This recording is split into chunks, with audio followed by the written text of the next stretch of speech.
hello there, and welcome to the Life Worth Living podcast. I'm your host, Michelle Krieber. And I'm also your host, Claire Riley, and we're here to dive into all things mindset, mental health, and how to make the most out of life. But more specifically today, how to escape your comfort zone. Ooh, tell them about it. I'm very excited. Me too. This is one of so many ideas that we wrote down in our notes document when we had that initial motivation to do this podcast, but it jumped out to us because it feels like it may be the most relevant thing we all share coming out of the pandemic. Yeah. Because if the pandemic did anything, it oddly enforced our comfort zones, even though it was a very tumultuous, dangerous time. Yeah. It forced us to stay inside, at home, not go out, not socialize, not try new things. It was very weirdly and ironically safe. Yeah. Well, especially it's odd because for you,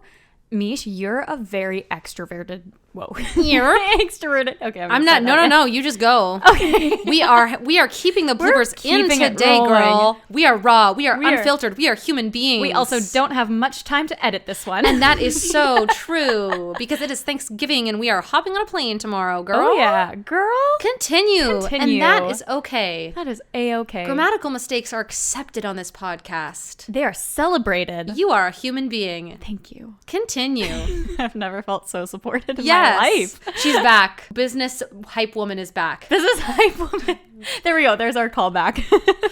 Already there. Wow. Already there. 2 minutes in and we've got the callback to a previous episode. Nice. Good. Nice. Off to a good start. Okay. Oh, yeah. Okay. You were saying I'm an extroverted person. You're an extrovert. Yeah. You are a very extroverted person and I'm more introverted. I am shy by nature. I was that kid who didn't really talk much in kindergarten and just wanted to go home where it was familiar. But you're more of an extrovert, an outgoing person. But it was so interesting to see how the pandemic and being at home changed that for you. You kind of switched us. Yeah. In a weird way. Yeah. I'd say so. Because I've always been the person that's much more prone to anxiety. So although I was an extrovert, I didn't realize how much anxiety was festering underneath my extroverted personality basically my entire life until the pandemic. Yeah. And then this sort of consolidated ball of anxiety that I directed towards really specific fears kind of burst, that bubble burst, and all of a sudden I was like, oh my gosh, everything is terrifying. And I feel like you were given the environment that you thrive in and kind of took it and ran with it. Yeah. I don't know. It's true. I mean, I definitely think that the pandemic was easier for us introverts because we were already used to being at home. We enjoyed that. But for extroverts like you, I think it was a lot harder because it was a complete shift in what you were used to doing.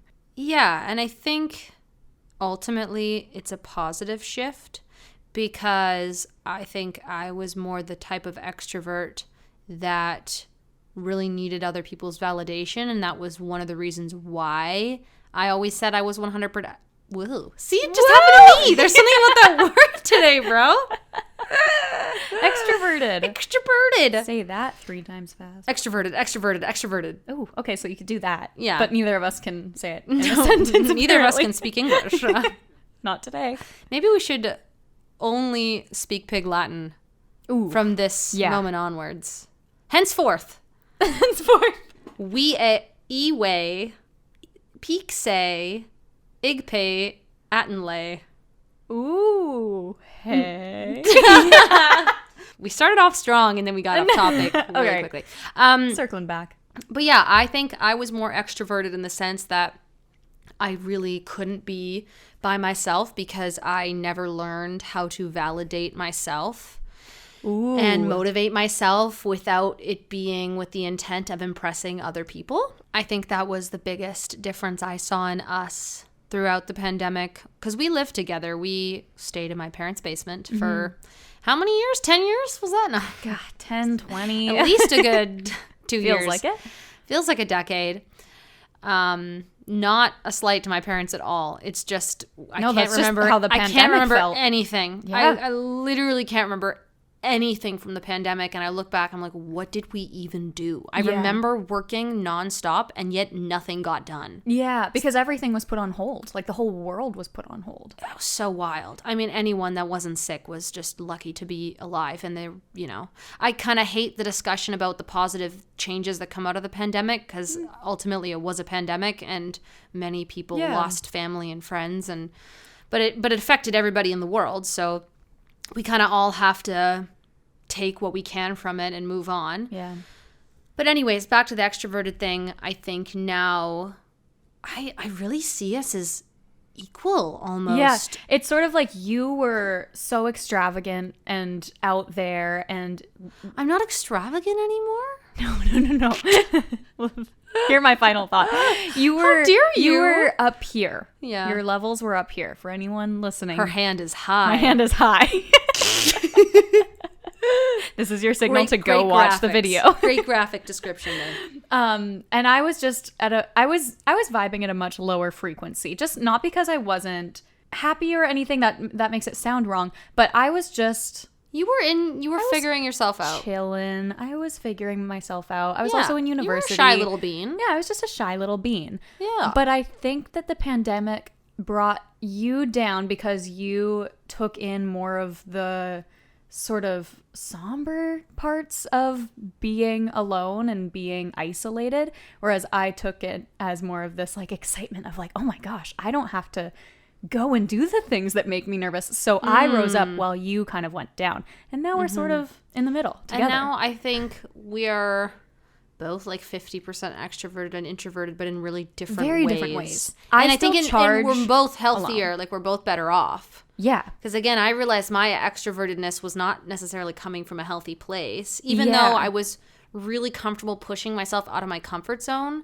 Pre-pandemic, it was for the wrong reasons. I would do something ridiculous and adrenaline seeking to not show off to other people, but like maybe these people will think I'm interesting if I do something crazy, or I have to be the best performer so that everyone will be impressed and I'll get this opportunity from it. And I had subconsciously based my entire personality around doing things for other people. Yeah.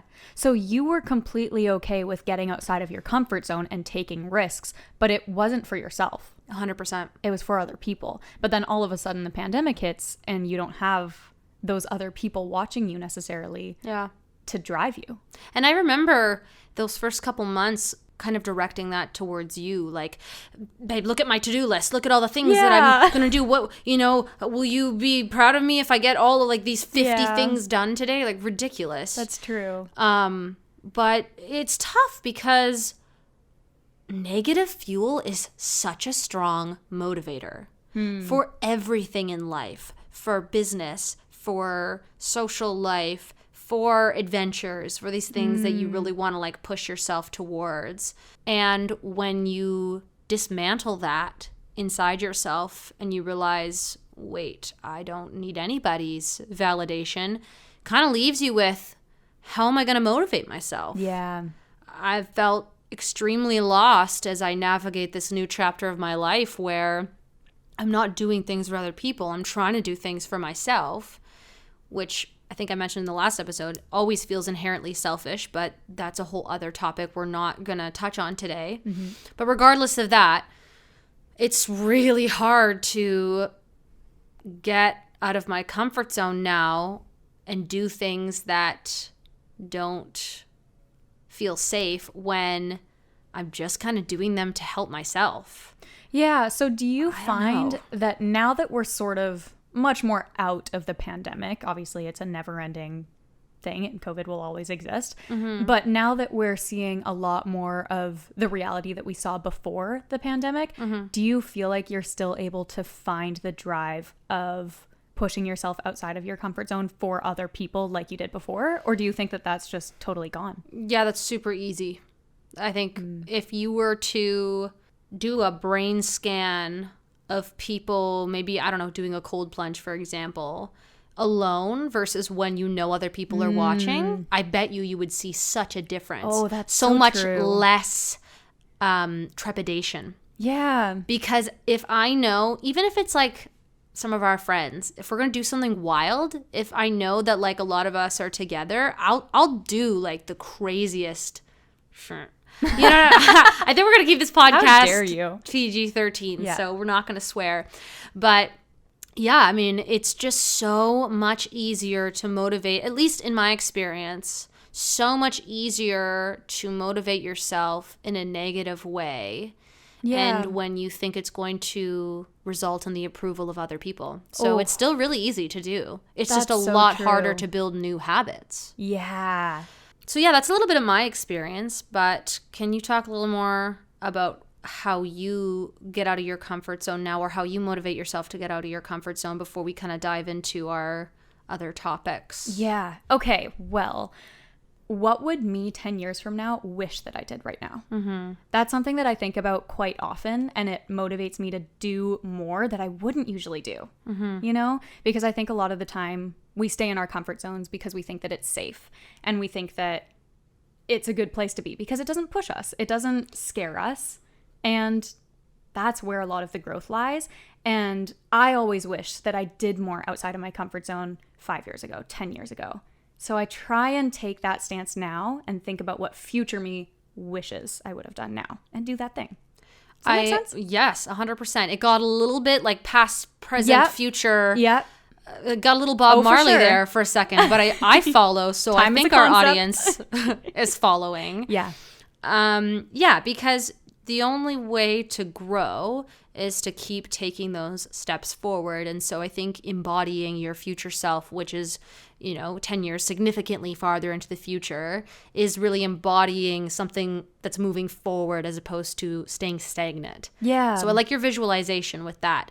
What do you say to yourself? What is your inner dialogue to help you swim in uncertain waters? I definitely think about what is the worst that can happen. That is a big prompt for you. That's a big prompt for me. But I also, on the flip side, equally think about what's the best that can happen. And most of the time, when I'm faced with a challenge that is outside of my comfort zone, the best case scenario completely outweighs the worst case scenario.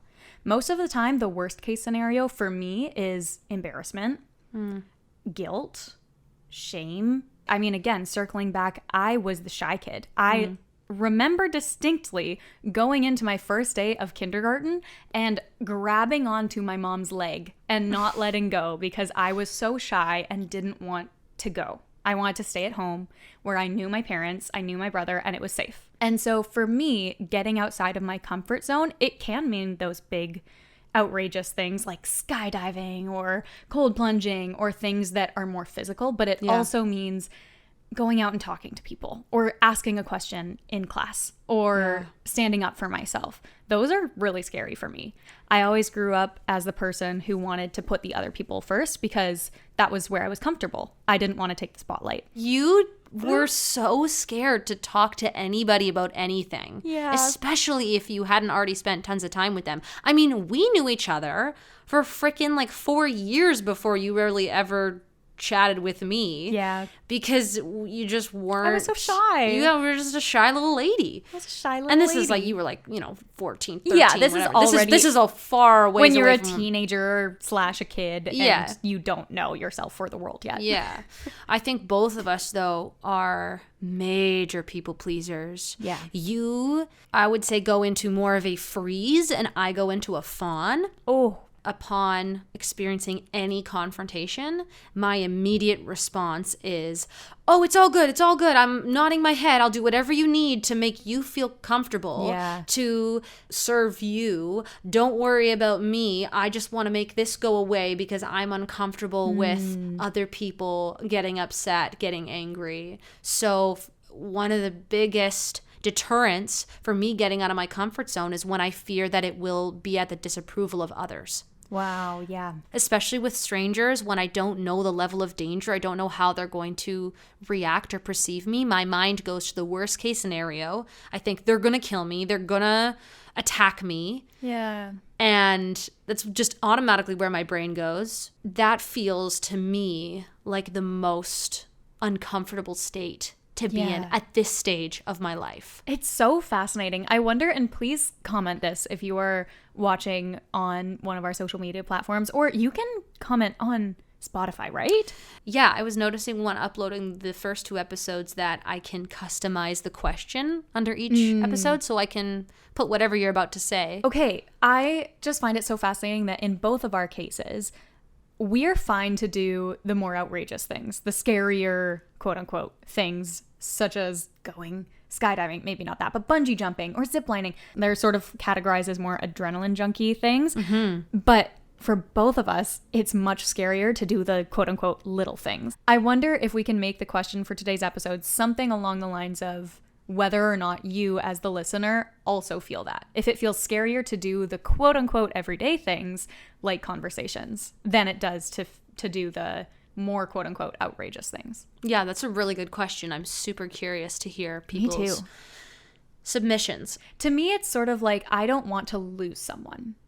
So if a stranger comes up and says something really mean to me, or if I have to make a fool of myself in front of someone that I don't know, if I lose that person because of that, that's okay. I never knew them. But the scary thing to me is if I were to make a fool of myself in front of someone that I care deeply about or have a really important relationship with, that brings me a lot of anxiety because I don't want to lose them. Okay, yeah. Because I definitely feel like your response to those situations is more of a freeze, or at least was more of a freeze. Like, you kind of would literally say nothing. Like, you would shut down. Yeah.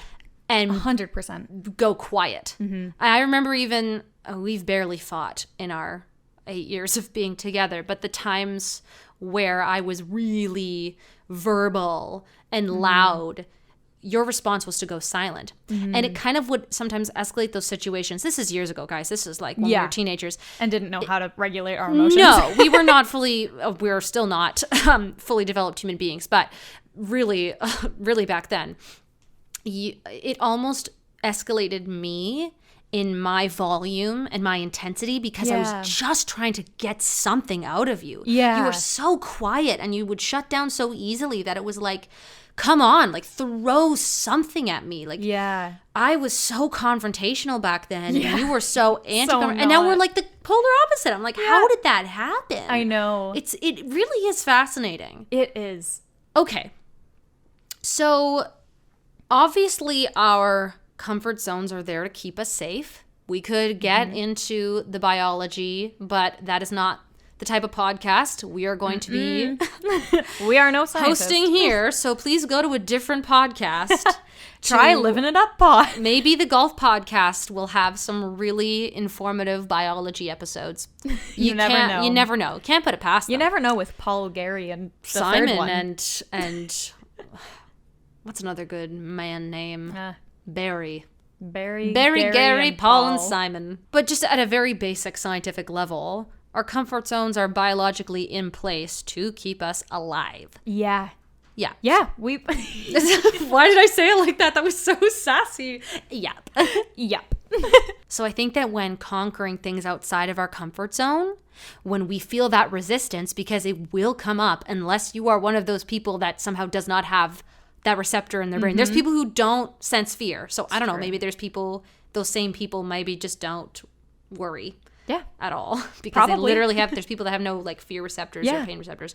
But very, very far few between. So let's just talk about the general masses here. I get so specific, don't I? You do. Really, I'm like, you get too specific I have to and clarify. I get too broad. We need to meet in the middle here. Oh my gosh, we are such a pair. Such a pair. You and I, we are such a pair. Wow. Okay. Okay, so our comfort zones are trying to keep us safe.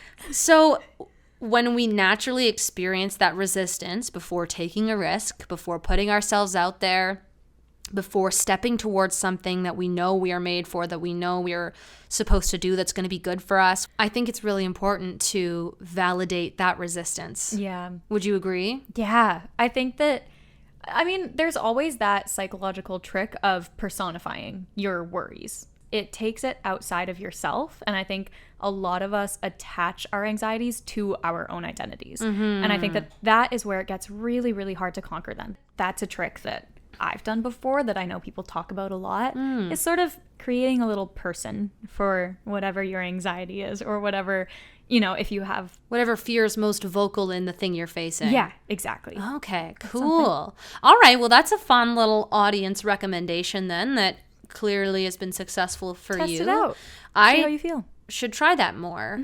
I think we both will say yes to every opportunity that comes our way. Whether it is, hey, do you guys want to go out to this tonight? Hey, do you want to connect with me for this business meeting? That would be your, like, do you want to hop on this project with me? Would you like to go to this scary audition where you have to, like, do an 8-page monologue? Okay, sure. Like, us actors, we're always used to saying yes, so I'm never going to say no to something, and I think you're that way too. I feel like we both then try to say yes to every opportunity that comes our way and falls in our lap. We're like, absolutely. Yeah. But one of the things that I've been struggling with is that's not enough. I am relying on other people and other entities to, hand me on a silver platter. Here's an opportunity. Would you like to take it? And I'm terrible at saying no. So of course I'm going to say yes. And then they might guide me into my next journey of growth, my next challenge. I feel like I'm not pushing myself enough and creating my own risks. I could move to a music city. I could network with more people. I could put myself out there more. Instead, I kind of wait for someone else to validate it. I'm right now in a place of just trying to figure out how to break that cycle. So I don't have answers. I can't really talk to everyone right now and say that I have any ideas about how to answer that question, but maybe you might. So what do you think about that? Like creating your own discomfort. Yeah. Taking your own risks that aren't about other people or aren't brought on by other people or other entities. Yeah. I think, first of all, I think that there needs to be a balance, right? Because there is this idea in the world that we need to push ourselves, especially in this hustle culture that we're in. There's this idea that we need to push ourselves and do the most and constantly be breaking boundaries, be the most, be working day and night. And I don't think that that's healthy. I want to kind of put the disclaimer out there that we're not talking about pushing your body to the absolute limit and, doing all these things that torturing you might torturing your mind, be productive. Doing anything that's mentally unhealthy for you. Because I think that true discomfort and growth comes from the things that fulfill you more than anything, that might be challenging and might be scary and daunting, but will ultimately lead to your growth. That's what I see as true, valuable discomfort. So when I go about trying to create more discomfort for myself, I'm often thinking about, okay, well, my ultimate highest self, what does she look like? She's really cool. She talks to everyone. She isn't nervous to confront someone. She stands up for herself and for other people. And right now I'm not there yet.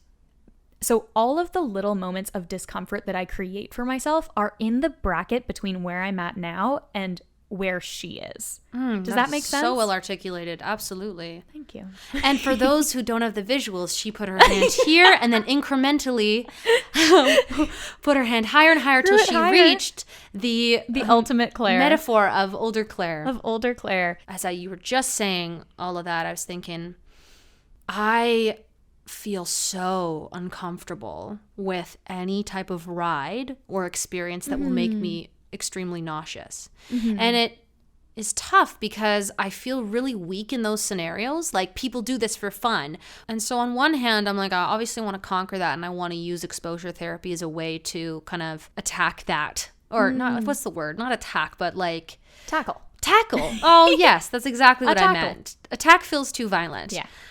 I want to use exposure therapy as a way to tackle my fear. At the same time, though, is it something that I actually value? That's what I was just going to ask. Do I actually value being able to stay on a boat for 24 hours, go on a cruise, make myself sick because I go on another scuba diving adventure with you? Like, no.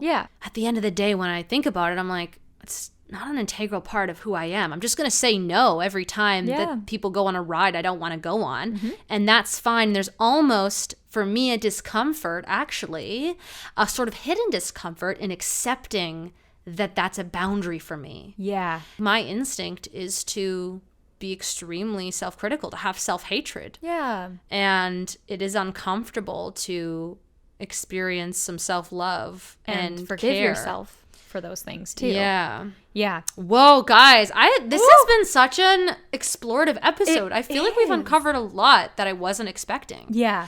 But I will have to say that I don't feel like we've fully wrapped up, but let us come back to you later tonight because I have to run to hockey. Let's do that. Then we are going to see Renee rap. And then we are going to record a little outro and some more concluding thoughts. But I have to run. Yes. All right. So see you in 2 seconds. But for us, it's going to be a couple hours. Okay. See bye you for now. soon. Well, Chicken Nugget, we're back. And we are tired. And I spilled, or just more so mushed, chocolate cake onto Misha's microphone here. No, thankfully, that was not the microphone. That was the pop screen. Your mic has a pop screen, the Audio Technica there. Oh. So you are lucky that you didn't smush it on this Yeti. I'm so tired, Claire. Yep. I am so tired. We're tired. But we are pushing through because we have to hop on a flight tomorrow. Hippity hop. Segue, I'm going to use that as a sexy little segue. It's like why? Into the fact that I right now have a total renewed fear of flying. This fits in perfectly with our theme today. That's why it was a segue. A sagwa. And I'm literally like rubbing my eyes. I look so disinterested. No, I'm invested. Because of the fear of flying, it just made me think about how one of the best combatants for stagnancy and like staying in your comfort zone is really just habitual repetition. Mm-hmm. So thinking about my flight tomorrow, I used to fly all the time. I used to fly every weekend with no thought and no fear whatsoever. I mean, I flew tons as a kid and as a teenager, no trouble. It's because I was flying more frequently. And again, the pandemic, going away from it and then coming back, all of a sudden, I was like, should I be scared of going in a plane? I mean, I talked to myself logistically. I'm like, this is by far the most safe way to travel. But I also have this new fear that like somehow I'm going to get sick on a plane or someone's going to get sick beside me. Yeah. Just like I've been on planes where people are sick and like I've survived. You know what I mean? Like I know that it's all irrational. It's all irrational. Yeah. But nonetheless, the fear is there and it's strong. And I think, unfortunately, one of the only ways to get comfortable, getting uncomfortable, is to make it a habit, is to repeat. Yeah.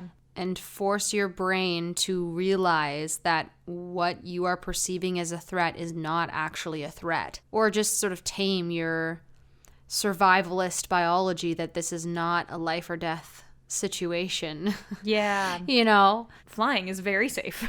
Yeah, you know? 100%. And you can be around someone who's sick because your biggest fear is throwing up and being around people who might be sick. My biggest irrational fear. Yeah, of course. I have many bigger fears. But don't worry. That is, I mean, when you talked last episode about your irrational fear of sharks and previously needles, that's like my one. Yeah, it's not something that is a life or death situation. Mm-hmm. And so I think we need to start rewiring what is actually a threat to us and what isn't. And I think that comes with repetition. Yeah. And also proper counseling if you... Yes. Have the money, get a proper therapist. If you don't, use online resources. There's lots of really good ones now. And if it's a fear that is kind of going beyond, I don't know, like we're talking about getting out of your comfort zone. It could just be laziness or lack of motivation, lack of self-trust. That's kind of the basic level. But if it's at that more advanced level of like a serious phobia, serious anxiety, I think that's when you 100% need to get help. Your brain and body will need more support in those situations. Yeah. So repetition, changing habits, and starting small scale, especially with things that are not to do with phobias, understanding bigger things you might need some outside assistance with, rightfully so. Mm-hmm. What are some other strategies that you've used that have helped you get out of your comfort zone? Well, one major thing is the people that we surround ourselves with and the perspectives and the advice that we get. It all accumulates into who we become. getting out there and finding those people who are going to inspire you, who are going to support you, plays a very large part in how able we are to get outside of our comfort zones. Maybe they're not the people you see the most every single day. You could kind of choose, like, I love this person, but maybe their perspective, maybe their approach to life is not what I want to mirror. Yeah. So love and respect to them, but they're not a person that is going to really bump up my mindset or help me level up. I'm going to need to find other people. And honestly, maybe the rebuttal is, I don't know where to find those people. Okay, well then we need to do more things to get out of your comfort zone to find new people. Because that's where those people are going to be. Yeah. They're going to be doing the things. Making new friends is really uncomfortable, especially for the people that are listening to this that live in a city like Vancouver. We have a really weird social environment here. People are very friendly and polite, but not very open, not very communicative outside of their small niche circles. And it's hard to make new friends that you can just kind of decide to do something random with and go to some crazy cool event. Like, we're limited in this type of city, I think. Yeah. But there are people, and manifesting that there's no one out there is just going to ensure that you won't find people. Yeah. It's like, that's the one thing. There's a bunch of things that could go right that could make you find people that you vibe with, find people that you might want to have a relationship with, find job opportunities, whatever you're looking for. There's tons of ways to make it possible that you'll find that thing, but there's really only one way to guarantee that it won't happen, and that's just refusing to believe that there's a chance it's out there. Yeah. That's the guarantee. Yeah. If you're not looking 100%, you're not going to find anybody. You're not, like, so if it's uncomfortable to believe and trust that there are people out there, lean into that. Yeah. I think some people find it really hard and uncomfortable to trust themselves. Yeah. I'm one of those people, I was gonna 100%. say. But I imagine that there's plenty of other people like that as well. Yeah. I don't think you're alone in that at all. Yeah.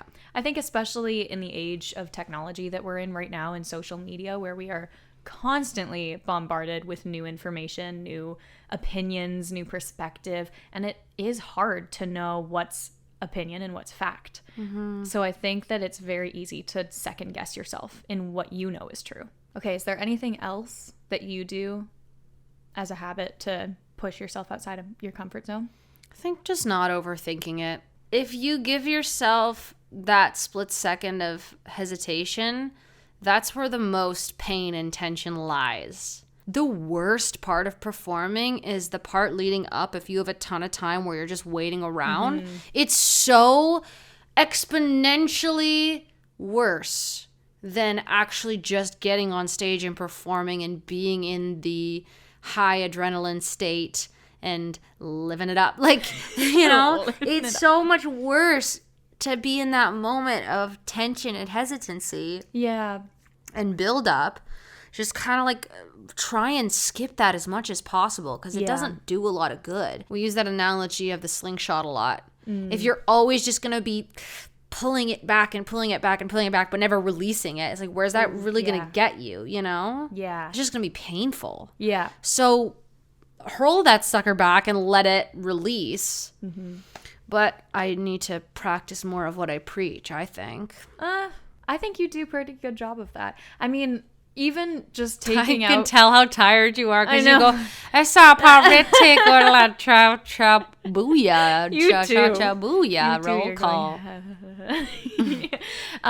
But even just take the example of our cold plunging experiences. Yeah. In the last few weeks, Mish and I have gone in the ocean quite a bit. And it's getting cold. It's getting cold up here. It's getting real cold. It's been the end of September, early October. It's been cold. Yep. And you have this really great way of just jumping in. You just do it. I Now you're a bit take of a slow long poke. time to get in because I sit in the tension bit that you were just talking about. And I That's think so about much it. worse. You just got to go for it. And the thing See, is, that's what's the thing. cool, you're right. Cold plunging is such a good metaphor for so many other things in life. Your body acclimatizes after the first 30 seconds. And then it feels so good. You're like, I could swim in this forever because my body adapts. That's a very good metaphor. And we are very adaptable creatures. And maybe that's why the pandemic was such a weird time for everybody, because we couldn't grow, which is what we're born to do. We're literally born to grow and change until we die. Oh, you're so right. So if we weren't allowed to do that very thing, of course everybody lost a sense of purpose and a sense of self. And if you're one of those people that feels like you haven't really gotten that back from the pandemic, give it time. I mean, it feels scary because if you're someone that feels like, oh my gosh, my 20s, or they feel like they're halfway gone because of the pandemic, there's still lots of time. And yeah, wow. Seriously, like, I need to practice what I preach, because I don't know how much of what I'm saying I know I believe it, but I'm like, do I actually manifest it into my daily life? I don't know, but it's helpful to say it out loud. Yeah, it's uncomfortable to say out loud, but it's like that does feel more right to me than the more negative thoughts. So it's like you kind of are what you... Ooh, that'll be my last... At least you might have more ideas, but that might be my last contribution to this idea of getting out of your comfort zone, is speak it into existence. Yeah. Instead of going on the plane tomorrow and being like, I'm so scared I'm going to die or get sick on this plane, or the turbulence is going to be so bad that everyone's barfing around me. That's a lovely image. Yeah. Well, hopefully no one's eating food while listening to this podcast. Instead of having that mindset, if I go into it with, if there's turbulence, it's going to be fun. We'll put on Indiana Jones music in our headphones and bop around.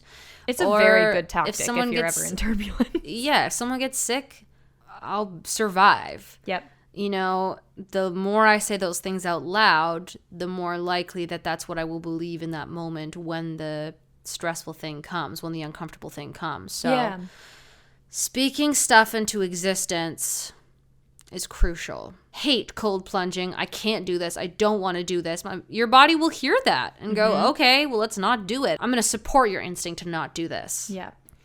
Whereas if you tell your body out loud, we're going to do this. It's going to be fine. It's going to be safe. It's going to be fun. It's going to be good for us. It's going to regulate our nervous system. Yeah. Go into it. Then you go. And it's also a much more fun way to live. Believing and saying out loud that it will be okay. Because for all you know, it might. Yeah. So why spend that time beforehand convincing yourself that it won't? Okay, well, I'm exhausted. I don't 100% know if we wrapped up all of our thoughts, but I frankly cannot continue and must go to bed, or else tomorrow is going to be an absolute gong show. We have to leave early and we literally haven't even packed yet. That's not good. We've got some things to do. The last thing I will say is, if you feel like you know you're stagnant right now, you're kind of spinning your wheels but getting nowhere, don't know where to start, maybe social events are the best place to start. Yeah. Because of where we're at post-pandemic. And I think, like you said, the people around us can really influence us. So yeah, if you find the right circle of people, it'll just be that much easier to feel safe and supported going into, you know, bigger adventures and taking the risks that you align with. Because again, you don't have to push yourself if it's not something that you value. Agreed. 100%. That's huge. Yeah. Try and find people that match your vibe, that match your energy and willingness to go out there and do things in life. And also challenge yourself with the small things. You do not have to start big. Start small, whether that's with splashing really cold water on your face in the morning, if that's trying a new meal that you've never made. Yeah, breaking the cycle. Just breaking the cycle. Yeah, I think that's where it all starts. And then you can get incrementally bigger as you go along and do the things you want to do. Love. Even if they scare you.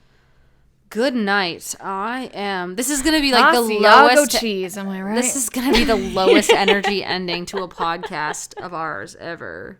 And this is episode 3, Claire. Heavens to Betsy. Heavens to Betsy. Heavens to Betsy. You know what? No regrets. Should have finished the podcast earlier. I was still 5 minutes late to hockey, but I really played like we had a damn choice. well, so it's fine. It's 11:11. Make a wish. Make a wish. No one can hear your wish. This is boring. I can't say it out loud. Yeah, but give us a hint. We're all just sitting here wondering what's Claire's wish. I guess I should make a wish too. Yeah, you should make a wish. No, it's 11:12. You're too late and I'm too late. And on that note, I would like to give our listeners the challenge of doing just one thing this week before you hear our next podcast episode on Tuesday. And let us know what it is. And does not have to be big. In fact, smaller probably the better, because big change starts with small actions. So please let us know. We will keep you posted. I mean, I feel like my thing this week is just going to be trying not to get anxious on the flight. It's literally a 3-hour flight that I've done a billion times. There's no reason to stress about it. I'm going to play my Beyonce, my Fifth Harmony in my headphones. I don't know why that's my go-to when I'm flying. I'm like, nothing can go wrong if I'm listening to Fifth Harmony. That's my girl. Sure. Yes. They are there for me. You've got your support group. I've got my support group in my headphones.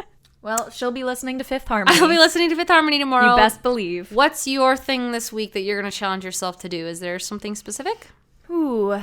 This weekend, I do have an opportunity that was a gift to go to a Nordic spa, and I want to try and stay in the cold water plunge part for 20 seconds longer than I want to. 20 seconds as longer soon than as I you get want that to? But it's going to be urge. immediate. I I know. challenge you to a minute. Okay. Okay, It's gonna be keep my me posted. challenge. I have to be in We will class update you the when you next go, time. so I can't be there to support you. It's But you'll true. go with my family. Yeah.